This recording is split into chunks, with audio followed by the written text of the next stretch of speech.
It takes nothing to join the crowd. It takes everything to stand alone. And it's those who stand alone that change everything, because those that stand alone are outside the program. Small minds cannot comprehend great spirits. To be great, you have to be willing to be mocked, hated, and misunderstood. And you need to stay strong, because otherwise you get pulled back in the program.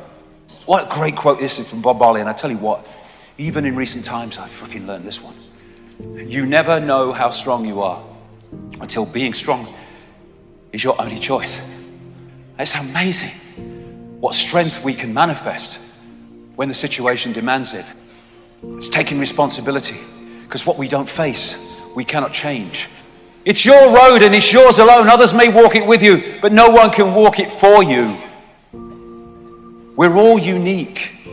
And we're entering we're in these challenging times where we need the power of the heart that won't give in, that won't take a step back because things are happening that make it fearful.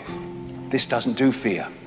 The heart is the ultimate power. It won't stand back. It will stand up to what it believes to be right, no matter what the situation is. And that's what we need. Persistence. This great quote here. Now that we've exhausted all possibilities, let's get frickin' started. Persistence. If you have the power of the heart and the persistence of keeping with the power of the heart, no matter what we face, we can change anything. Together, we can change everything. The person who said it can't be done should not interrupt the person doing it. The conspiracy depends on us believing there's nothing we can do about the conspiracy. Bollocks to that. The conspiracy is coming down. There's a phenomenal wake-up going on around the world. People say knowledge is power. It's not. The use of knowledge is power. Having knowledge and not using it is might as well not frickin' have it. One of the responsibilities of starting to understand what is happening is to express that and communicate it so more and more people have access to it. It's a responsibility for the gift of knowledge, for the gift of awareness. The only way to deal with an unfree world is to become so absolutely free that your very existence is an act of rebellion. That is the revolution. Just keep going, keep communicating it. No matter what people say about you. They'll be saying something else tomorrow. A slave is one who waits for someone else to come and free him. How have we seen that through history? People under oppression waiting for someone else to come and do the business. We need to do the business together. And then, together, there'll be no more slavery. If we stop acting like slaves, there'll be no more slavery. Human race, get off your knees. We get off our knees, we look this system in the face, and we say no more. We're not cooperating anymore with our own enslavement. And the thing is, the power is with us in numbers alone. We don't understand our true power. I mean, look, it's in front of our faces. This system is a house of cards, a row of dominoes, however you want to symbolize it. Push one down, all the buggers have gone. Divide and rule is there to stop us responding to this in unity. We are the many and they are the tiny few.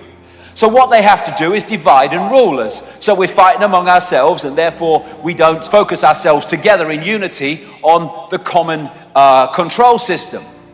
So they play us off, religion against religion, politics against politics, income bracket against income bracket. And we need to understand that this conspiracy is not designed to enslave Jewish people, Muslim people, middle-class white people, conservatives, Labour, Republican, Democrat, whatever.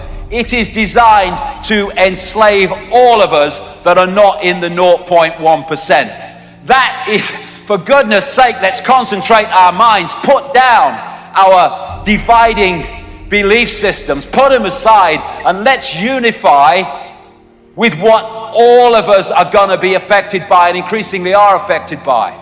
Let's look at the control system that wants to enslave us all, and let's work together to bring it to an end, because we have the unity, we have the numbers to do that. Can't we see it? Can't we see that there's a common focus that we need to look upon and deal with? And what would change this world overnight if we started doing what we believe to be right, and not necessarily what we believe to be right in the moment. Not screwing someone because we can, but doing the fair thing because we can. And if we just do what we believe to be right, as opposed to what we believe to be right for us in that moment, that will transform everything. Because this world's been created by people making decisions for their own benefit, instead of the benefit of the greater humanity, the greater oneness, the greater I. Think love, think peace, think harmony. And then we turn the collective energy field, the energetic seed, into love, peace, and harmony. And the world is not what it used to be. Kindness, it doesn't cost a thing. Sprinkle that shit everywhere. Hug the world to sanity. Give me a hug. Hug the world to sanity. Isn't that nicer than a conflict? Isn't that nicer than shouting at each other? What are we doing? And it's only a choice. It's only a choice, and people think it's trite and it's weak and it's not very much. It will change the freaking world if we did this. Infinite love is the only truth. Everything else is illusion. When we realize that, we go outside the illusion.